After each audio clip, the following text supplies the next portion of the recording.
Ladies and gentlemen, boys and girls, readers, bleeders, and thought leaders, welcome along to the Joe Spivey YouTube channel, where we discuss books and little else. And before we get into the topic of today's video, folks, I no doubt inform you of the video's material in the title. Once more, I will just give myself some elbow room for the extracurricular and announce that Hull Kingston Rovers, the mighty Red and Whites, the Robins, who were at the forefront of my live stream on Friday night, last Friday, have secured their place in the semi-finals of the playoffs. It means they get a week off next week, and they will be playing probably Warrington in a short while, which is jolly, jolly good, in a fortnight's time. And of course, that maximises our chances of getting to the big dance, the big bash, in Manchester at Old Trafford in mid-October. So that's jolly good. And as a result, because rugby league looms so large in this part of the world, there's been a kind of, shall we call it, a societal placation or aggrandizement. I did just spit on my camera, but never mind.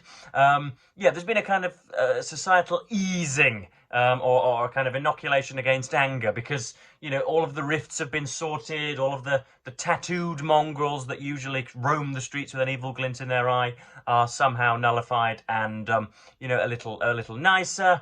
You know, even the kind of the Sudanese minority, whom we have happily welcomed into this nation so as to prop up our economy, even though they barely speak a word of English and do not connect to rugby league whatsoever, even they seem to be able to have they seem to have benefited from this kindly air that Hull Kingston Rovers have facilitated with their victories. So that's good. Double thumbs up. But you want me to get into the more serious matter of books and book reviews and GoodReads. So yes, I did this video a while ago, and I'm doing a rerun of it, frankly, with different books that I love. I am today doing I'm going to be reading 1-star reviews of books that I love. I did, for a short while, consider doing reading 5-star reviews of books that I hate, but I had a little look at that. I looked at some gorgeous reviews for Normal People and for Crime and Punishment and for Ackroyd's biography of Shakespeare and all of that stuff.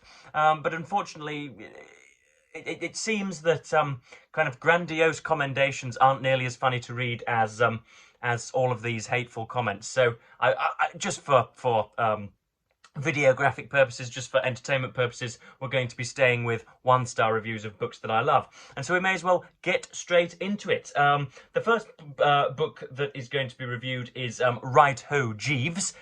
This is by P.G. Wodehouse. The Woodhouseian world is, it's not entirely farcical, but it is extraordinarily humorous and has a kind of, you know, a bibbidi-bobbidi eccentricity to it. Obviously, it's all about Bertie Wooster, who is a kind of laughable but effervescent and utterly ineffectual member of the landed gentry, who has liveners from his much smarter and perspicacious butler Jeeves, and will very, very often go to the house of a distant relative, muck about in the billiard room, and you know, end up riding through on Dunlop tyres or whatever. But I've reviewed Right Ho, Jeeves, and I think I even did the Code of the Woosters on here as well, and some of the short stories, didn't I? So he is beloved on this channel, and but there's a person here on GoodReads that doesn't quite like Right Ho, Jeeves. So it begins thusly. Hopefully, thanks to the wonders of modern technology, I can edit the video so as to have both Right Ho, Jeeves there-ish, perhaps, and then that might just go away now. Wouldn't it be excellent if I could time it like that? And then have the text up there in a moment. So hopefully I've been able to do that. If not, then I am a fool. Let me just get rid of the tab of hardcore pornography and yeah, begin. So this is a 1-star review of Right Ho, Jeeves. There's no story in Right Ho, Jeeves. Nothing happens at all. It's so incredibly boring and slow, and nothing at all happens. The characters suck. I'd like to put it in a more eloquent way, but that's just it. They all just suck. The writing is stuffy and obnoxious and trying to be funny, which is the worst. As I was reading this book, I kept asking myself what exactly the point was. The title would imply that it's about Jeeves, but he's a minor character at best. Jeeves' master, the Wartram guy, nice, maybe, but he's an unsympathetic ass. Finknottle, the hermit looking for love, wasn't too uninteresting, but his story went nowhere. This entire book should never have been written. Sounds harsh, but I can't for the life of me think of why it ever was. It's just so pompous, so British. No one breaks down in this book, has a life-changing moment, realises something important, or does anything. Nothing, I repeat that, nothing of consequence happens in Right O Jeeves. You'd be better off watching paint dry. At least that has somewhat of a story. The paint is painted on, it starts to set, starts to go dry, and then whoa, it dries. So you can see somebody really does have an axe to grind there, unfortunately.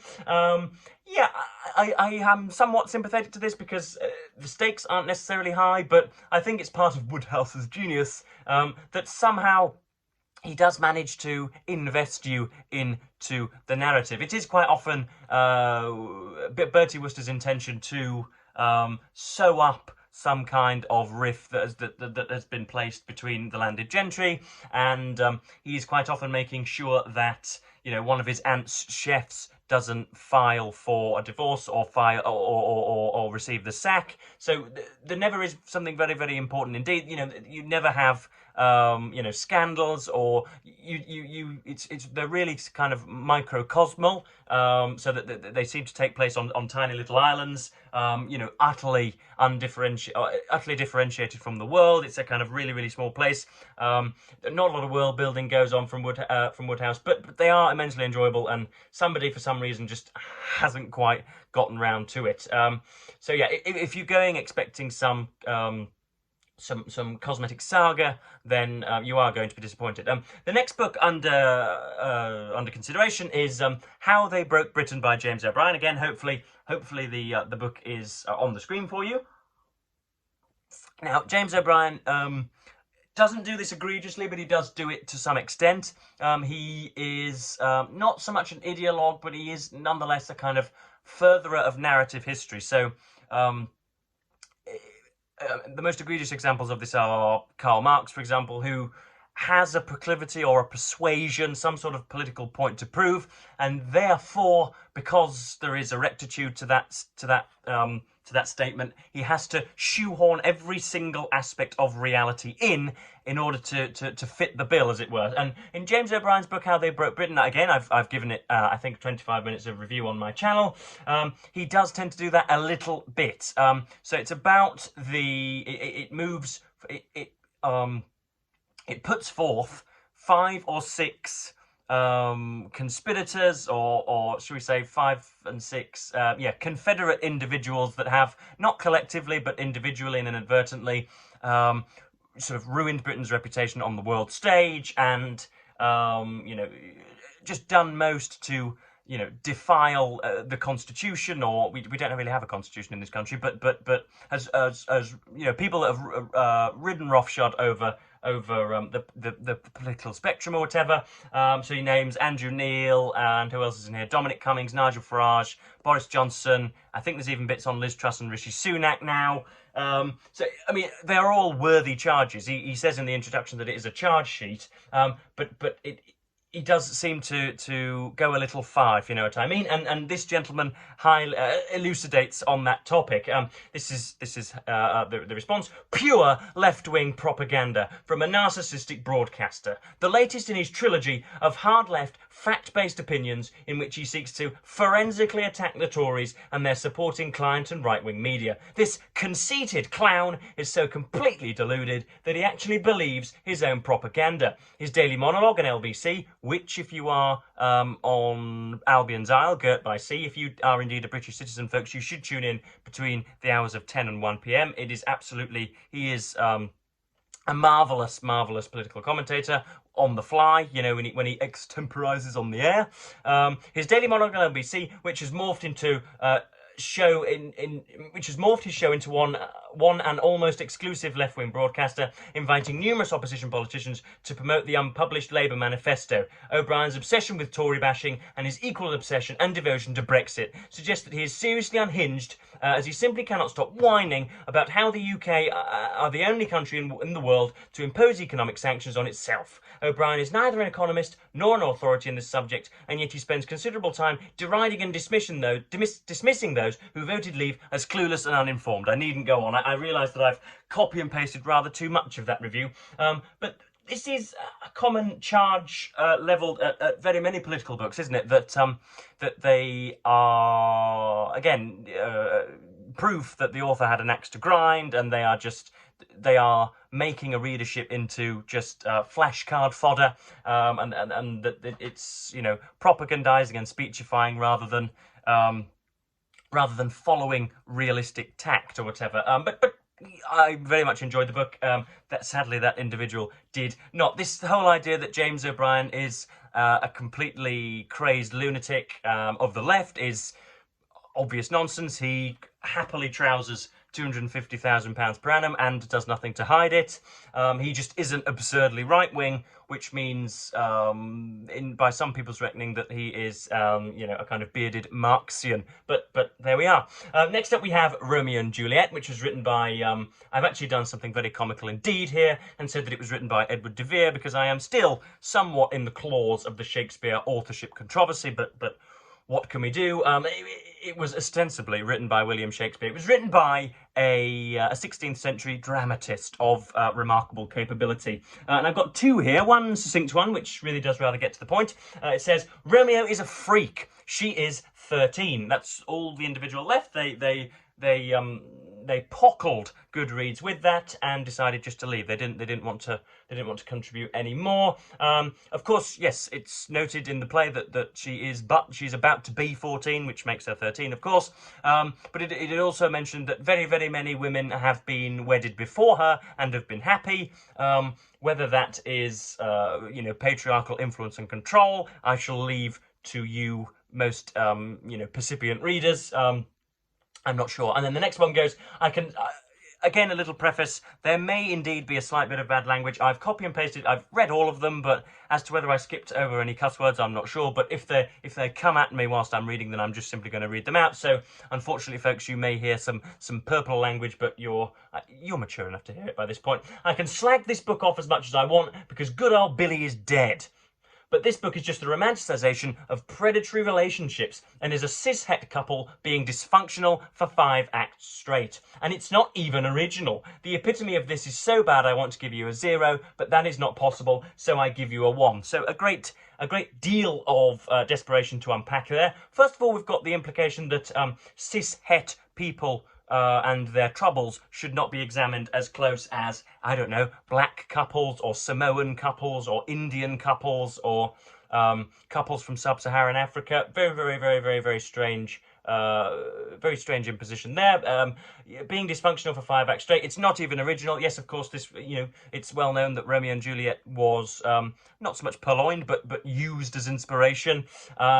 This is so bad I wanted to give it to 0, but that's not possible, so I give you a 1. It is very, very, very, very, very strange whereby people judge a text by the immutable characteristics of the author or of the characters and the protagonists in the play or novel, rather than the objective merits of the book.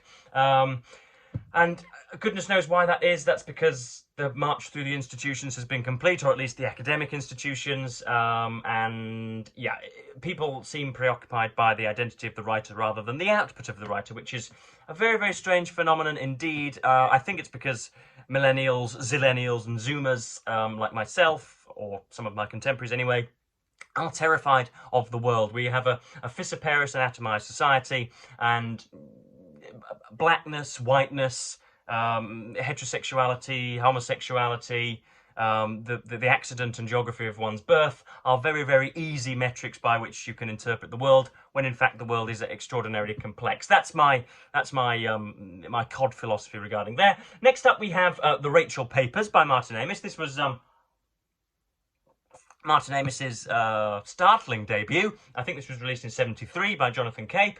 Of course, Martin could have just reeled off a shopping list and it would have been published. He himself acknowledged this, that the publishing world was going to be extraordinarily venal when it came to the son of Kingsley, a very, very famous writer in his own worth and right. But this is, yeah, somebody's got a real problem with Martin Amis's The Rachel Papers. It is the only book which he was avowedly autobiographical, the only book which he admitted was whose content was largely sourced from his own life, even though half a dozen of the rest were as well. But yeah, this was the first one where Martin Amis admitted that, and it essentially follows Charles Highway, who spends an awful lot of his time looking at the way in which his phallus has been curried by diseases, and looks at strutting women in the street, and gives very, very irreverent comments on William Blake and Jane Austen and Spinoza. It's almost dark academia gone to the max, really. I'm surprised it hasn't been taken up by some of the modish interpretations of the Academy, but it hasn't. Anyway, this is the person who is dissatisfied with the Rachel papers.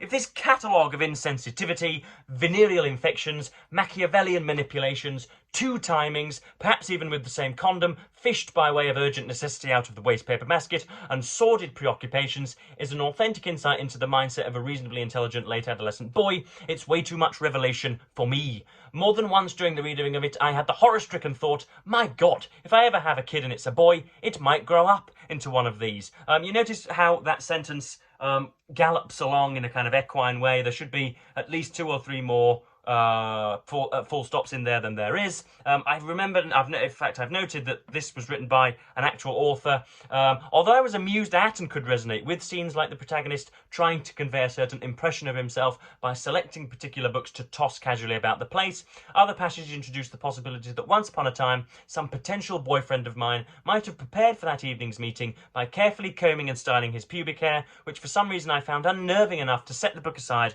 for a couple of weeks. Yes, again, the very, very, very strange interpretation of the book, but not invalid. Once I commit to a book, I usually read it over the course of a couple of days. This book took me absolutely ages to get through, let's say a few months. Upon finishing it, I wondered why I'd tried so hard to do so. And again, I don't think Martin really came out to bat for the novel. I think as soon as it was out and there were 2 or 3 that followed subsequently, I really do think he would have thrown it on the rubbish heap just as fervently as this person is doing. But I would recommend that you go to it. It's very, very funny. It's very inventive and shows... it's the first time where he is... the first and only time where he can be unabashed about some of his puerility and some of his, the begosity of his statements, or some of the weird gangrenous parlour games that he plays, the summations of masturbation and all of this. The first time he can do it when the lights are off, in other words, because for the rest of his life he would be watched intently. Next up we have, I think we've got 2 here, on The Origin of Species by Charles Darwin, and I knew that there would be some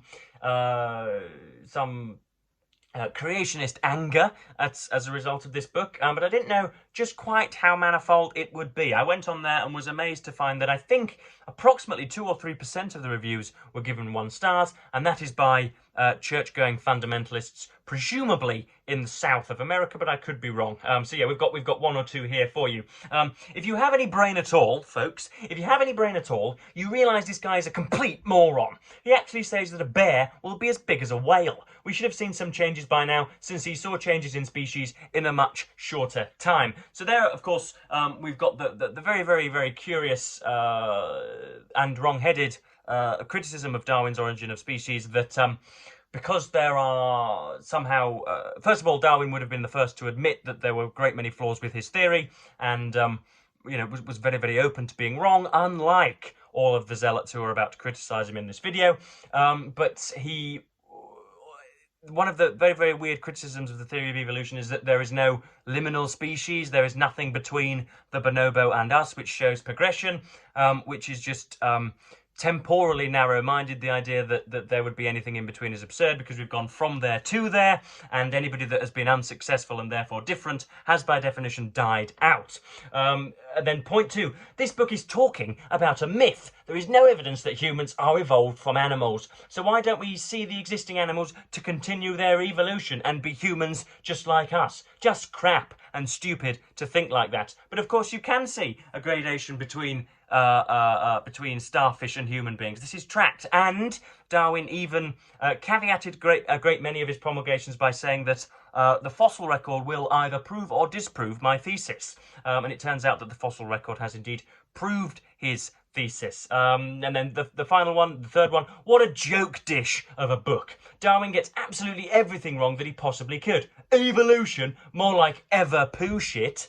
Very, very clever wordplay, I'm sure you'll agree. No evidence is provided for the wild, outlandish and offensive claims made by old Charlesley. Simply put, Charles Darwin is a big old chef's hat. A very strange insult, I'm sure you'll agree. But I would urge you to read the Theory of Evolution, folks, or the Origin of Species. It's not simply about survival of the fittest. It's about random mutations which have a kind of biological fitness attached to them, and it's even featuring in the book that I'm reading at the moment by Daniel Dennett, and it's extraordinarily interesting. It's not as starchy and tweedy as you'd imagine. It's got a kind of narrative verve to it. It was put on my desk when I was in, I think, second year at university. There was a kind of a separate module that we could pick, and I picked Standing on the Shoulders of Giants, which gave us, what did it give us? It gave us Nietzsche, it gave us the Apostle Paul, it gave us Charles Darwin, and that was when I read it, and I think I got the highest grade of all of my university career. I got something like 94 on that, because it wasn't about ridiculous literature. Next up we have The Rise and Fall of the Third Reich by William Shirer. Again, very enlightening going through the negative reviews of this, because first of all, it is massive and somewhat incomprehensible unless you were to do a 4-part video series on it, which I gleefully have done on this channel. But I was not aware throughout any of it that there was any homophobia. Of course, it was written, when will it have been written? I think it came out in the 60s, but it was written post World War II, because that's what it's about. Moral relativism forces people to greatly criticize those whose opinions do not tie perfectly with the blue-haired maniacs on university campuses. And I think there are a few comments about essentially calling homosexuality a perversion, which is homophobic. But for some reason, maybe it's my own horrid, acrid prejudices, but I didn't happen upon that when I was reading it. But anyway, here's the first of the first of 2 one-star reviews. Number 1, I can't believe the historical inaccuracies in this book. After all, Facebook told me that Trump is Hitler, that Obama was Hitler, that George W. Bush was Hitler. For that matter, Facebook told me the alt-right are Nazis, the Antifa are fascists. I mean, with social media, where does this guy get off calling himself an expert of Nazis? Forgetting, of course, that the rise and fall of the Third Reich very much wonderfully predates bi-directional digital media and the invention and proliferation of the internet. So very, very strange that the person should place it in that context. The second one, I have no doubt that this book is one of the most detailed accounts of the history of the Third Reich, so there's an omission. That being said, Shirer is a massive homophobe, and I can't recommend a book spewing this much hate. Ironic, considering the subject matter. I don't know why it is. I suppose it's about spewing hate, and that's some sort of irony. But yeah, apparently there's homophobia in Rise and Fall of the Third Reich. So there we go. And then last but certainly not least, we have Lolita by Vladimir Nabokov. Now, of course, the title of this book is 1-star reviews of books I love. I don't adore and love Lolita as much as I used to, because as a limp-wristed undergraduate, as a dilettante 2 or 3 years ago, I much prioritised style over substance, meaning that if a book had a strong authorial voice with some, flamboyant conviction, if the wordplay was arresting, then I would prioritise that over character development and scene setting and world building, because of course there is barely any character development or world building in Lolita, and so I used to love it, but I don't absolutely love it anymore, but I still enjoy it. I still marvel at some of Nabokov's wordplay, but obviously the subject matter is what arrests people, and in a world which seems to be arrested by non-fiction and on kind of scientific verisimilitude, focusing on the facts is of much more relevance to people than focusing on the treatment of the facts. So the fact that I may as well point out, Lolita is about a protagonist named Humbert Humbert, who is an attractive man in his mid-40s who, so as to get closer to... He's a paedophile, first of all. He finds young women, 12, 13, 11-year-olds, whom he calls nymphets, to be attractive, and he sexualizes them in his mind, and he can't help that as well. That's another point. It's always something that I well, it's not always something that I think about, but it's something that pops into mind every now and then. The silent paedophile. In other words, the person who, much like a homosexual in the 17th or 18th century, knew that their sexual practices was considered to be, and may well be indeed, malevolent, and they have to kind of veil it for the entirety of their lives, just what travails they go through. And Humbert is a little bit like that, but of course he rapes poor Dolores, and it's all very, very murky and very, very terrible. And I should point out at this stage that after that weird perambulation, I would like it to be known that the sexualization and the sexual manipulation of a 13 or 14-year-old girl is abhorrent and imprisonable and should not be done by any of you. For anybody looking to cancel me there, that's my my throat clearing.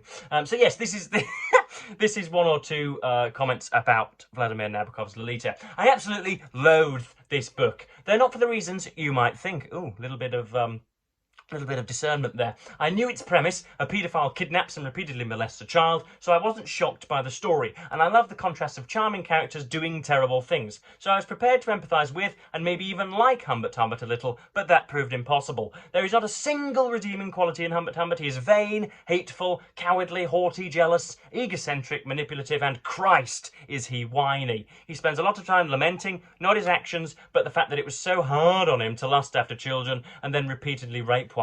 He seems incapable of any kind of introspection or self-awareness. I don't understand how anyone could feel a shred of sympathy for him. As it is clear, he feels nothing for anyone besides himself. And I only finished the novel in the hopes of a slow, painful, and violent end to the narrator. Interesting that I thought about Lolita on a week in which one of the flagship newsreaders for the BBC, Hugh Edwards, was essentially pardoned in a court for requesting sexually titillating pictures of minors from a distributor of such horrid material. Yeah, he was given I think a 6-month suspended sentence, when anybody of lower rank would have been given a 2 or 3 year sentence. I think the maximum is 10 years in this country, but because he was such a prominent figure and because of his poor little mental health, the judge has wiped some of the charges. So maybe that was lingering in my mind somewhat. But yes, you may well have noticed, folks, that I've been a little bit more eloquent and elaborate today. I've woken up with